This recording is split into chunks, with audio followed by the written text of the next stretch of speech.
grande debate de hoje começa agora. O quadro é um grande sucesso na CNN americana. Aqui temos como objetivo apresentar temas relevantes com visões diferentes sobre o mesmo assunto. Tudo para você construir a sua opinião, a sua forma de pensar. Os debatedores têm total independência e a opinião deles não reflete a posição da CNN. Vamos à vinheta. Participam comigo a advogada Gisele Soares e o advogado Tiago Anastácio. Bom dia aos dois. Nosso primeiro tema é: a pandemia levou o governo a abandonar temporariamente o ajuste fiscal e a limitação dos gastos públicos para investir em medidas de combate ao coronavírus. Por outro lado, a crise econômica também reduziu a arrecadação de impostos. O resultado: as contas públicas do governo registraram um déficit, ou seja, prejuízo, de mais de 126 bilhões de reais em maio. É o pior resultado em 23 anos. O primeiro tema do debate de hoje é: o Brasil deve voltar a apertar o cinto agora, mesmo sem ter controlado a pandemia do coronavírus? Começando pelo Tiago. Bom dia, Tiago. Bom dia, Rafael. Bom dia, Gisele. Bom dia. O problema que se coloca, Rafael, é aquele velho problema, e eu gosto de citar o nosso grande dramaturgo, quando Nelson Rodrigues dizia que subdesenvolvimento não se improvisa, que é uma obra de séculos. Nós temos, desde 1997, creio que governo ainda Fernando Henrique Cardoso, a contabilidade exatamente desses gastos públicos. Agora, o que faz chocar, o que nos deixa absolutamente pasmos, é a quantidade de dinheiro que o Estado, ao longo de todo esse tempo, deixou de arrecadar. Não apenas nas fraudes, não apenas nos crimes contra a ordem tributária, mas a vontade do Estado nas renúncias fiscais. Um exemplo: em 2019, 375 bilhões de reais, com B, bilhões de reais, ou seja, 1000 vezes mais, 375 milhões multiplicados por 1000 foram alvo de renúncia fiscal por parte do governo brasileiro. E agora nós temos um déficit de 160 bilhões. Então vamos ver que temos um problema aí de 210 bilhões que deveriam estar no caixa do governo e não estão. O problema é de onde vem essa renúncia, para quem beneficia essa renúncia. E aí nasce um dos grandes problemas brasileiros, que é a desigualdade de tratamento. Obviamente que grande parcela desses valores que foram dispensados pelo Estado foram dispensados a favor dos microempresários, dos pequenos empreendedores, que se entende, graças a todas as variantes econômicas, que precisem de um auxílio. Outro ponto, porém, infelizmente, é a renúncia fiscal dos grandes empreendimentos, dos grandes empresários, que geram um problema, porque ao trabalhador, ao fundamentalmente trabalhador, ao empregado, os impostos continuam sendo cobrados e não se sabe de governo abrindo mão, renunciando aos valores que todos os brasileiros devem pagar em razão do seu trabalho e também já embutidos no consumo. Então, um ponto que chama muito a atenção desde o início, e vejam que muitas pessoas estão falando há muito tempo sobre valores no monte de bilhão, sobre fundos partidários, fundos eleitorais. Muito está se falando da corrupção, corrupção de Lava Jato, corrupção de Mensalão, corrupção agora também que vai sendo verificada na questão dos aparelhos médicos, mas tudo isso não soma 150 bilhões de reais. Então o Brasil não quebrou apenas por causa da corrupção, mas porque houve um afrouxamento direcionado do Estado. Exemplo americano: os empresários e microempreendedores estão tendo reservas passadas pelo governo a descoberto, sem juros. Por quê? Os americanos, talvez de forma mais inteligente do que a gente, o que não seria uma grande novidade, perceberam que, para a economia ser retomada em breve, é necessário que as empresas estejam vivas e, segundo, que as pessoas tenham capacidade de consumo. Aqui me parece, e se falava muito dos técnicos do governo, me parece que temos um bando de amadores quando analisamos o trabalho que é feito no Brasil com o que é feito ao redor do mundo. Doutora Gisele. Bom dia. Bom dia. A economia, justamente nesse momento de pandemia, se revela ainda mais desafiadora. Mas não podemos esquecer que o Brasil já vinha numa situação bastante difícil, bastante desafiadora no setor econômico antes da pandemia. Em janeiro, em Davos de 2019, o ministro Paulo Guedes apresentou uma proposta e disse que entendia ser factível zerar o déficit primário. Depois, em novembro, essas contas foram revistas e acabamos fechando o ano de 2019 com 80 bilhões de déficit. Esse ano, havia novamente, em janeiro de 2020, um discurso bastante otimista de toda a equipe econômica, com todas as medidas adotadas. E o ministro, então, dizia que 2019 foi um ano para o ajuste da casa e que, a partir de 2020, então, o Brasil estaria pronto para começar a decolar. Realmente, os números eram bastante animadores no começo deste ano, mas, infelizmente, em fevereiro já foi necessária a aprovação da lei federal que instituiu as medidas de combate à pandemia, até aquela época ainda chamada de surto, depois convolada em pandemia. Com a decretação da calamidade pública, o que houve foi justamente uma autorização para a flexibilização dos gastos e também a flexibilização deste limite para o teto de gastos, o limite fiscal anual, que é determinado, inclusive, pela legislação, justamente para que não haja esse excesso nos gastos. Houve uma flexibilização também das contratações, justamente porque vivendo num período de emergência, era necessária maior celeridade, não havia como respeitar todas aquelas regras, aqueles trâmites e aquela burocracia necessária para a verificação antes da transferência dos valores. Infelizmente, nós realmente estamos no momento ainda de pandemia. O Brasil, infelizmente, não conseguiu fazer a decolagem. Houve a necessidade de remanejamento de gastos. Estamos, inclusive, assistindo à discussão da extensão do auxílio emergencial por mais tempo do que os 3 meses previstos. Já está praticamente ajustado que serão mais R$ 1.200 por pessoa. Descobrimos 100 milhões de pessoas, descobrimos os invisíveis brasileiros que justamente agora visíveis também irão compor parte dessa parcela importante de gastos públicos necessários para também fornecer o auxílio para essas pessoas e possibilitar a subsistência. E, de outro lado, todas essas renúncias fiscais que foram, inclusive, mais aprofundadas nesse período, Thiago, justamente nessa tentativa de não quebrar a economia nesse período tão difícil de pandemia.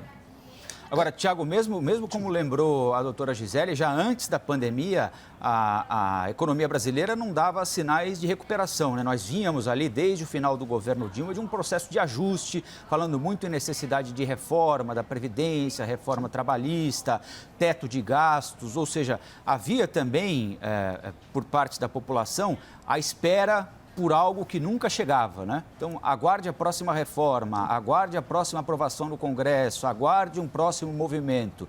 E aí veio a pandemia e acabou com tudo, né?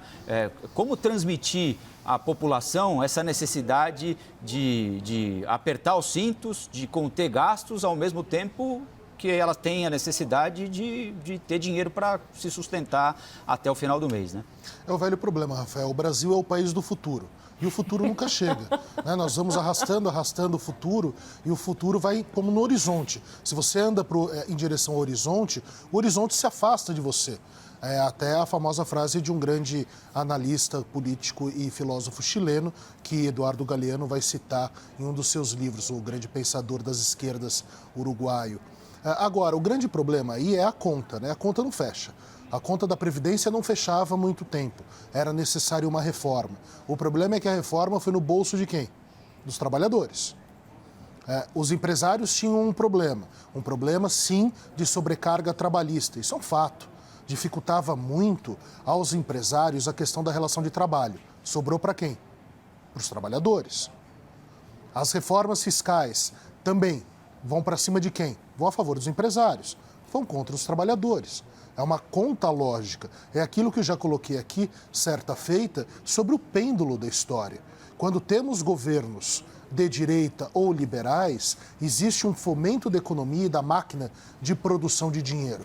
E afrouxa-se as garantias e os direitos dos trabalhadores. Agora, o que me causa espécie, e esse ponto a gente não consegue enfrentar porque é um ponto ilógico, eu não consigo fazer a conta aqui. Eu só sei que em 2019, 375 bilhões de reais foram alvo de renúncia fiscal. Okay. Vocês imaginem o quanto houve de renúncia fiscal nos últimos 10, 15 anos. Governos PT, governos Michel Temer, etc. É o que falta desse dinheiro. Agora, o problema é como fomentamos o empresariado, como afrouxamos e podemos auxiliar o empresariado sem que, o trabalhador pague a conta e, o mais importante, sem que o Estado deixe de arrecadar. Por quê? É por isso que os serviços públicos faltam. Doutora Gisele, agora essa discussão sobre a forma como vai ser pago o benefício, né? Porque a quantia, acho que foi a senhora mesmo que lembrou, é R$ 1.200, né? Exato. Ou a senhora ou o Tiago, não vou me lembrar agora. Mas o presidente propõe 3 parcelas, 500, 400 e 300, e a Câmara quer 2 parcelas, 600 mais 600. No final da conta, dá tudo 1.200, né? Sim. Pois é, essa discussão, inclusive, a justificativa da Câmara é justamente de que não haveria necessidade de nenhuma alteração legal, já que este valor já foi aprovado de R$ 600 e que então seria mais célere a aprovação dessa extensão por mais 2 meses. A justificativa do governo é de que há essa necessidade de decréscimo justamente para que as pessoas também consigam se acostumar com a redução deste valor, para que elas, então, pouco a pouco, busquem retomar as suas vidas, busquem retomar, de alguma forma, uma recolocação no mercado ou retomar as atividades que foram deixadas anteriormente. Então, para forçar um pouco as pessoas também a buscarem uma recolocação, se é que é possível nesse momento de pandemia. Não podemos esquecer que há uma grande transformação em todo o mercado. Então, agora, com a abertura da economia, é que saberemos quantos comércios vão voltar a abrir e quantos fecharão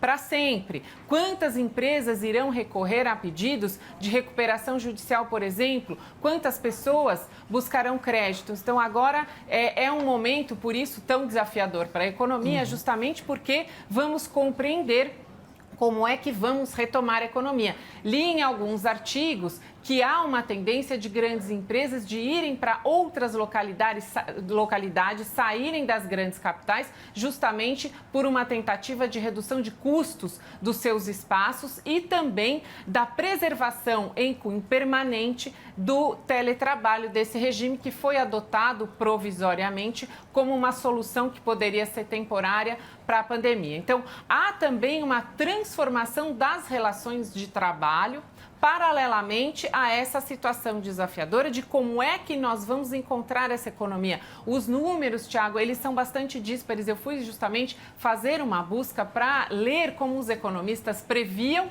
a economia e o que eles falavam antes da pandemia, em 2019, em 2020 e agora. E realmente não há um entendimento.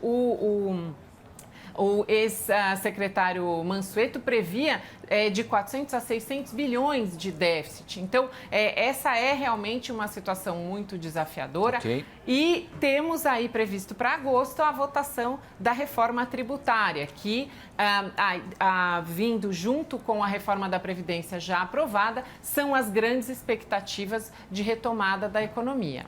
Quero só estabelecer um parênteses aqui antes da gente ir para o segundo tema e lembrar que as nossas equipes continuam acompanhando uma operação que está acontecendo agora, operação da Polícia Federal lá no Amazonas, que investiga, inclusive o governador do estado, Wilson Lima. Veja aí, a nota publicada pelo Ministério Público Federal é de agora. E você viu há mais ou menos meia hora, 40 minutos, em primeira mão aqui na CNN, Breaking News, essa operação comandada pela Polícia Federal, pelo Ministério Público Federal, que tem entre os alvos o governador do Amazonas, Wilson Lima, do PSC, por fraudes na saúde.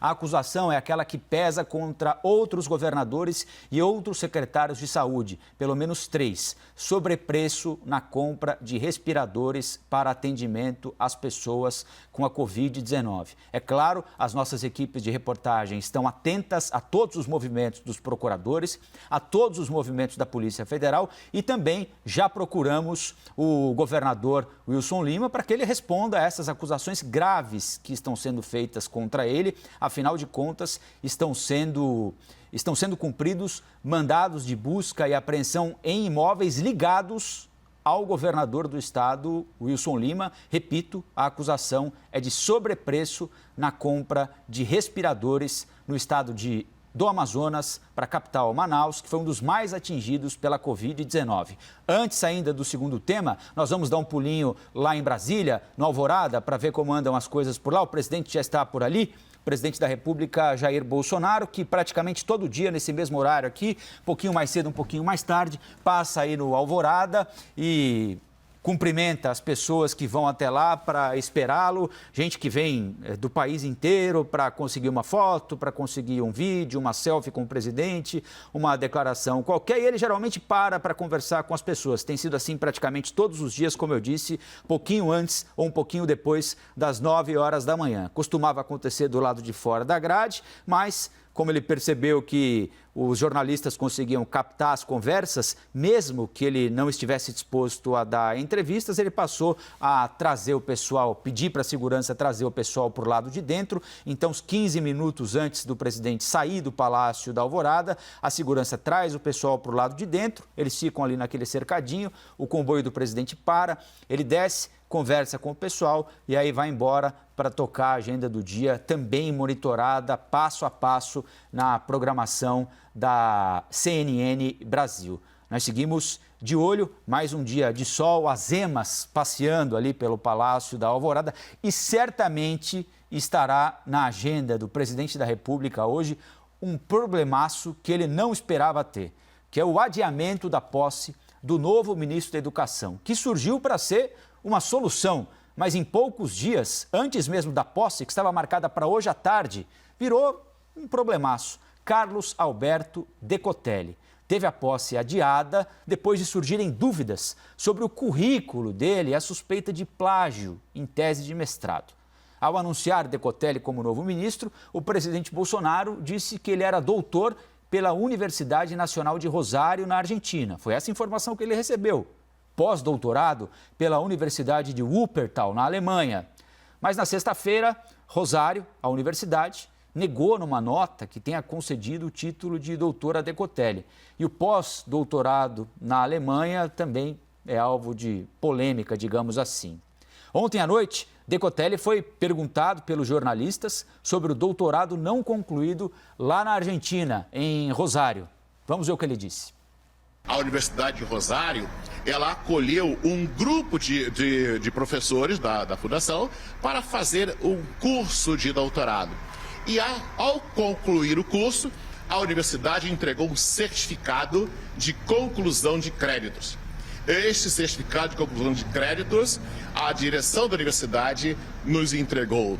Então, foi feita uma formatura, e esta formatura na Universidade Nacional de Rosário entregou aqueles que tinham concluído o curso de pós-graduação, doutorado. Tem uma outra etapa. Aqueles que querem, além de terminar o curso de pós-graduação em doutorado na Faculdade de Rosário, que quiserem defender a tese, aí eles receberão o título de doutor para validade nas leis argentinas. Nas leis argentinas.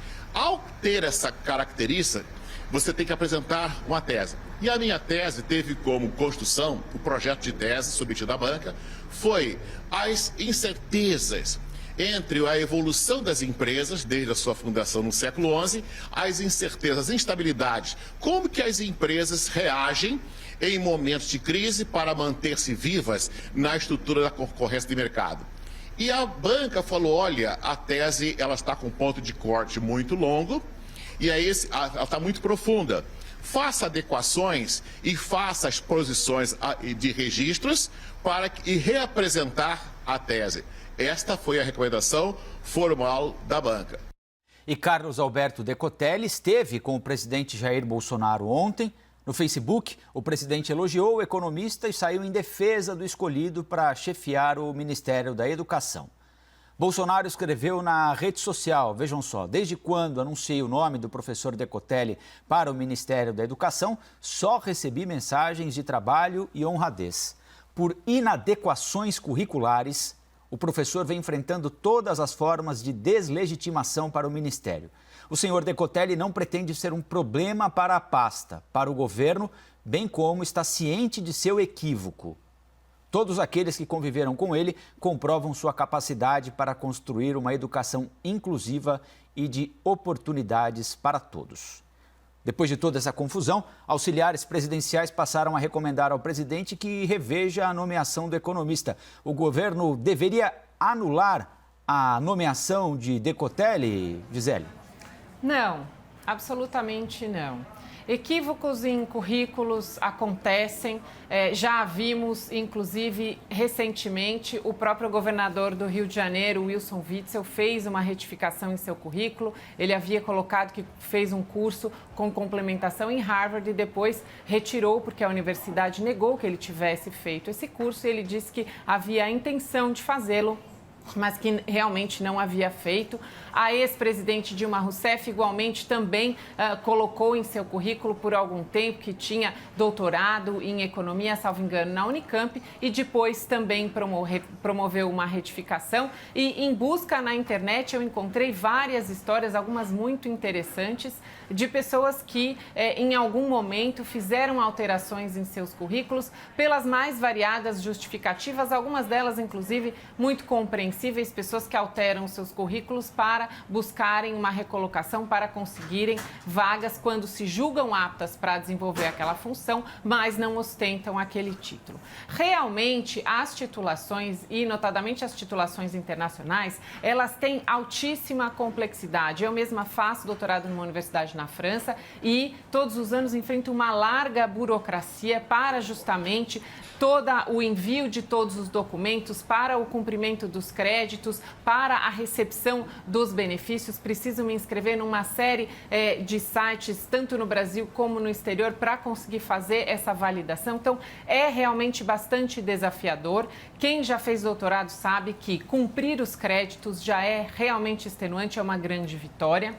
E esse vai e vem da tese, muitas vezes, é muito difícil, ainda mais numa universidade estrangeira, porque se não contamos com bolsa, os custos são bastante altos. Não entendo que neste momento ainda seja o momento de fazer essa anulação, porque justamente o ministro traz uma história de muita honradez e muitas pessoas que o apoiam para ocupar o cargo. Vamos aguardar os próximos capítulos, mas eu faço votos que neste momento ainda não seja anulado, é muito precipitado. Tiago, para você já é hora de anular a nomeação de Decotelli?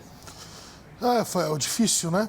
E eu fico imaginando, esse é o povo que odeia o Paulo Freire, que só quis dar senso crítico e alfabetizar os pobres. Esse é o povo que odeia o Paulo Freire, o mais citado de todos os intelectuais brasileiros ao redor do mundo. E até onde me lembre, o mundo inteiro não é comunista, né? A França não é comunista, Estados Unidos não é comunista, é um povo que vive dentro de uma ilha. Agora, nós temos alguns pontos aí, no caso do ministro Decotelli, que se tornam problemáticos. É um professor respeitado de uma das mais importantes universidades brasileiras, a Fundação Getúlio Vargas. É um homem aplaudido, é um homem do diálogo e começa o problema. Ele não precisaria ser nem mestre, nem doutor, nem pós-doutor para ser o ministro da Educação. Não haveria essa necessidade. Exemplos, Ministérios da Justiça. Vou fazer o paralelo com a minha área. Os mais importantes nomes que já passaram pelo Ministério da Justiça não têm uma especialização em direito. E aí, Gisele, você me permite e me corrija, porque você é do mundo acadêmico, eu não sou. Temos pós-graduações, mestrados, doutorados. O topo da carreira acadêmica é o doutoramento. O que acontece? Se você está numa universidade e você decide entrar nessa universidade para lecionar, você, em regra, faz um concurso para o departamento, vai prestar uma livre docência, e depois que é um concurso, e depois você se torna catedrático ou professor titular. Se você for por essa linha do lecionar, esse é o caminho. Se você ficar no caminho do doutoramento, você só pode fazer mais uma coisa depois, que é o pós-doutoramento. E aí nasce um problema. Primeiro, o pós-doutoramento, você precisa ser doutor, porque é depois do doutoramento. Então, Você não precisa apresentar uma tese no pós-doutoramento. Você apenas tem a humildade, porque você já chegou ao topo da cadeia da vida acadêmica com o doutorado, de continuar sendo monitorado, dirigido e analisado por algum mestre superior a você. Ele é um guia para você no pós-doutoramento. Agora, o problema aí é o seguinte: o que aconteceu na Universidade de Rosário? O ministro da Educação, o ministro Decotelli, colocou agora, estou chamando ele de ministro, embora não tenha sido nomeado ainda, ele indica que houve a certificação e houve a formatura do grupo de doutoramento. Eu não conheço, não sei se a Gisele conhece, quais são as regras argentinas para isso. Se isso daí significa o doutorado e a apresentação da tese é optativa, coisa que não acontece ao redor do mundo, seria algo muito da Argentina, temos uma outra história. Aí a desculpa que ele apresenta é uma desculpa razoável. Se não é assim, aí nós temos um problema. Ele está mentindo sobre algo que ele não precisaria mentir. Eu espero, particularmente, Rafael e Gisele, que ele não esteja mentindo, que seja um equívoco. A educação brasileira é primordial. Sem educação, nós não teremos futuro nenhum como nação. Eu quero só complementar uma informação aqui, apurada pelo nosso analista Fernando Molica, que está no site da CNN, inclusive. A Fundação Getúlio Vargas disse que ele não foi, vejam só, professor efetivo, mas sim de cursos de extensão. Também seria aí uma contrariedade em relação àquilo que está colocado no currículo do ex-provável futuro ministro Decotelli. Rafael, isso daí é a GV já começando a se proteger de eventual escândalo. Ele era professor da GV e até surgir esse problema, a GV não tinha falado nada. Né? Era até louvável para ela ter um professor seu no quadro do Ministério da Educação, ela que é uma entidade de ensino. A gente conhece a dinâmica da contenção de crises, que é, inclusive, hoje uma profissão absolutamente louvável no Brasil. Grandes jornalistas migraram para isso ao longo do tempo. Agora, isso daí é a GV se protegendo. Né? Vamos deixar isso bem claro. Agora, o ponto central, recoloco, é o que a Universidade Nacional de Rosário tem como doutoramento. Se é optativa a apresentação da tese, o ministro Decotelli não carrega nenhuma mácula. É incomum que isso aconteça, mas é preciso ter certeza para não jogá-lo aos vândalos da opinião pública também. Mas ele merece então, doutora Gisele, o benefício da dúvida a essa altura do campeonato aqui. Apesar de tudo que já aconteceu no Ministério da Educação, né?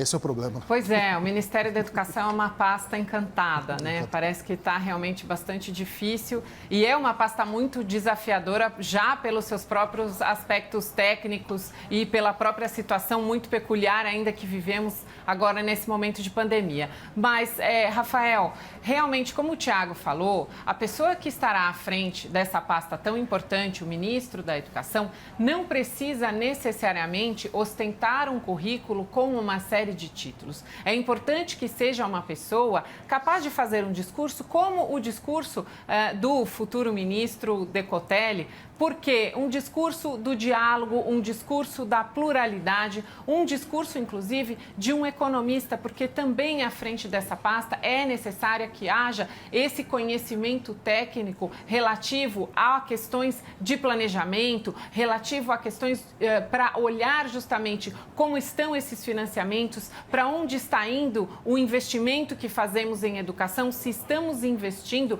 em áreas corretas, se estamos investindo da melhor forma que poderíamos, como estão saindo esses nossos jovens, as avaliações estatísticas que também participamos e nas quais ocupamos posições, infelizmente, muitas vezes muito ruins na avaliação da educação pública brasileira, da educação geral no Brasil. Então, é necessário que se faça essa verificação. Neste momento, entende ser precipitado, realmente, como o Tiago disse, a Fundação Getúlio Vargas fez essa nota, foi a última das universidades a se manifestar. A própria FGV, na Escola de Direito GV, tem, inclusive, Tiago, 2 cursos de doutoramento, o doutoramento profissional e o doutoramento chamado stricto sensu, justamente para dar a possibilidade para o aluno que quer fazer um curso de doutorado com a profundidade do doutorado, mas que não quer seguir carreira acadêmica, e aquele que realmente pretende seguir carreira acadêmica para pós-doutorado e, eventualmente, livre docência ou ser titular de uma cadeira na universidade.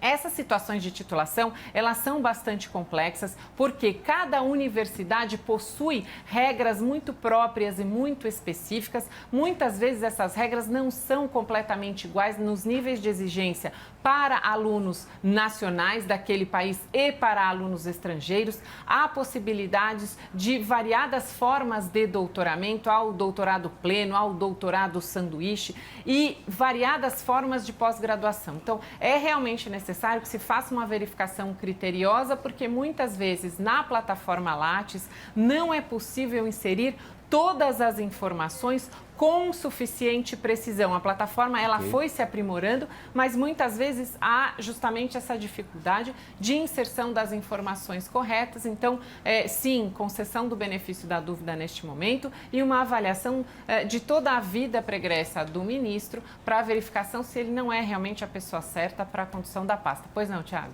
Não, até uma complementação, não me parece ser a questão de benefício da dúvida. Se ele mentiu é muito grave, né?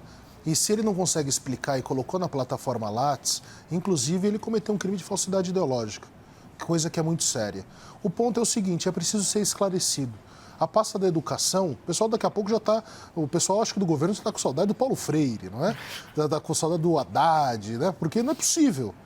Não é possível. A Entraub e agora esse escândalo, antes do ministro Decotelli ser empossado no cargo, não é possível que isso aconteça. A educação é muito séria para o Brasil.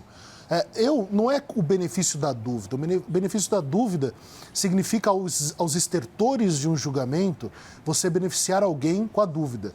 A questão é anterior que eu coloco. Precisa entender o que aconteceu na Universidade de Rosário. Tem esse negócio de doutorado sanduíche, depois a Gisele vai me explicar o que é isso daí. Porque é muito grave, é muito sério. E eu não gosto que a honra das pessoas e a história das pessoas seja maculada de público. Por quê? Porque são circunstâncias muito distintas. O que é o doutorado na Universidade de Rosário? Qual é o sistema argentino? Doutoramento é doutoramento. A gente sabe disso. É uma regra mundial. Ela é fechada. Agora, a Universidade Nacional de Rosário não exige a tese, como disse o ministro Decotelli? Esse é o ponto. Se ela não exige a tese, ele, pelas regras de lá, é doutor. Se ele está mentindo falando isso, a coisa se agrava ainda mais.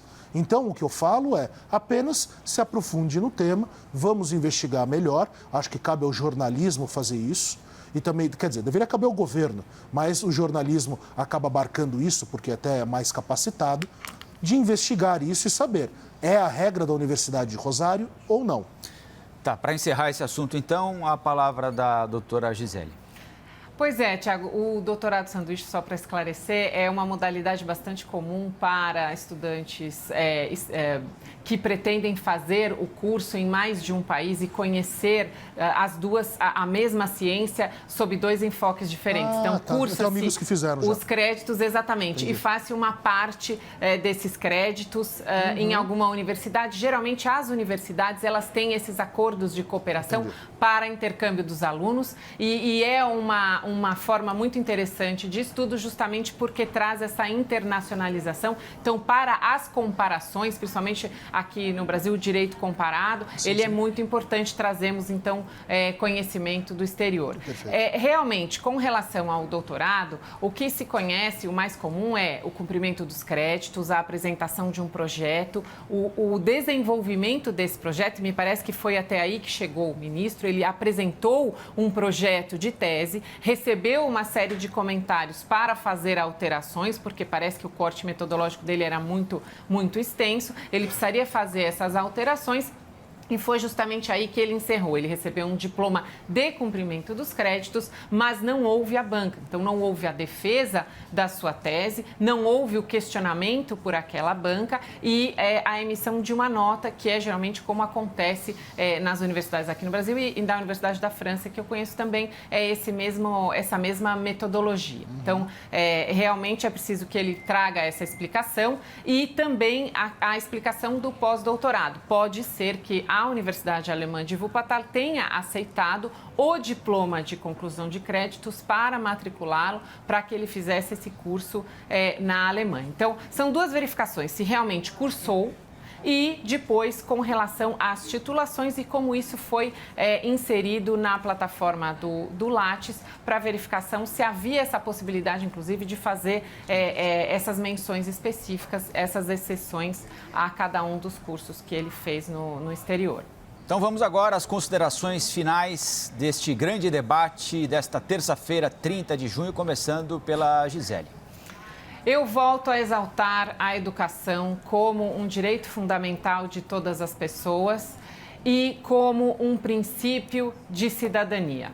É por meio da educação que nós aprendemos valores, aprendemos princípios, aprendemos as várias ciências, aprendemos, inclusive, Tiago, que a Terra é redonda, então, para os terraplanistas, esse caminhar terminaria num abismo, mas justamente esse é um dos conhecimentos que adquirimos na escola. Neste momento de pandemia, eu fiz outro dia uma homenagem aos profissionais da saúde, da educação e também aos estudantes e volto a valorizá-los porque este é um momento muito desafiador. Tivemos recentemente notícias de que as escolas só retomarão as suas atividades muito próximas do fim do ano letivo aqui do Brasil. Portanto, a minha mensagem é, mais uma vez, sigam firmes, sejam fortes, não desistamos. Este não pode ser um ano perdido para a educação. Professores, diretores, profissionais da educação, continuem se empenhando, continuem envidando seus melhores esforços para, com muita criatividade, com muito amor pelo ensino, que consigam transmitir os seus conhecimentos para os seus alunos e para os alunos que têm sido expostos a horas ininterruptas nas telas dos computadores. Aproveitem estes momentos em que vocês podem aprender e, terminadas as aulas, tentem fazer atividades de lazer fora das telas. Não fiquem viciados em telas de computador, em telas de tablet, em telas de celulares, porque também houve a publicação de um estudo recente de que o excesso dessa exposição é muito nocivo. Deem também muito valor à luz do sol, ao verde das plantas, ao vento, à chuva, o barulho do mar. Tentem fazer também atividades lúdicas fora do ambiente ali eletrônico. Agora os argumentos finais do Tiago Anastácio. Louvando a ciência, me parece necessário também pedir à ciência que descubra como é que é a melhor forma de amarrar o filho na cadeira, na frente das aulas pela internet, porque em casa a coisa fica um pouco difícil, né? Mas a Gisele tem total razão quando coloca a educação, a ciência e principalmente, aí eu dou um passo à frente, a vida acadêmica como algo que é elementar. Não há país civilizado, não há país de primeiro mundo que não tenha uma grande universidade ou uma gama de grandes universidades. Estados Unidos, Inglaterra com Oxford e Cambridge, Estados Unidos com a Ivy League e também as universidades do oeste americano, Itália com Bolonha, França com a Sorbonne, ou seja, a Alemanha, então, infestada de grandes universidades. E deve sim ser louvada a educação e a ciência. Isso é elementar para um país. É óbvio que eu coloco aqui e muitos vão poder dizer, em regras incautos, mas só existem grandes universidades porque eles são grandes países. Não, senhores. Eles só são grandes países porque são construídos ao redor das grandes universidades, da melhor forma de pensar. O negacionismo que se tornou quase que cultural no Brasil, e isso se deve desde o início, quando se louvava que uma pessoa sem estudo chegou à presidência da República, não que não merecesse, mas esses são sinais errados da história que devem ser absolutamente repudiados. Sem universidade, sem educação, sem homens da grandeza, homens e mulheres, quando eu digo, né? Por favor, é que eu tenho problemas por falar rápido, eu não uso politicamente correto. Homens e mulheres que estão nas universidades são as pessoas que nos trarão a vacina, que nos trarão todos os remédios, e eu gosto muito daquela professora espanhola que perguntaram para ela quando que chegaria a vacina. E ela disse, vocês vão perguntar para o Messi e para o Cristiano Ronaldo, porque eu ganho 1.500 euros por mês e eles ganham 1,5 milhão de euros por mês. Então, o recado da educação sempre volta à tona. Sem educação, nós não temos futuro nenhum. Continuaremos sendo uma colônia de exploração. Ok. Todas as edições do Grande Debate estão disponíveis na íntegra no nosso site cnnbrasil.com.br, no nosso canal oficial do YouTube e também em formato podcast em todas as plataformas de áudio. Eu agradeço mais uma vez a participação dos nossos 2 debatedores nesta manhã.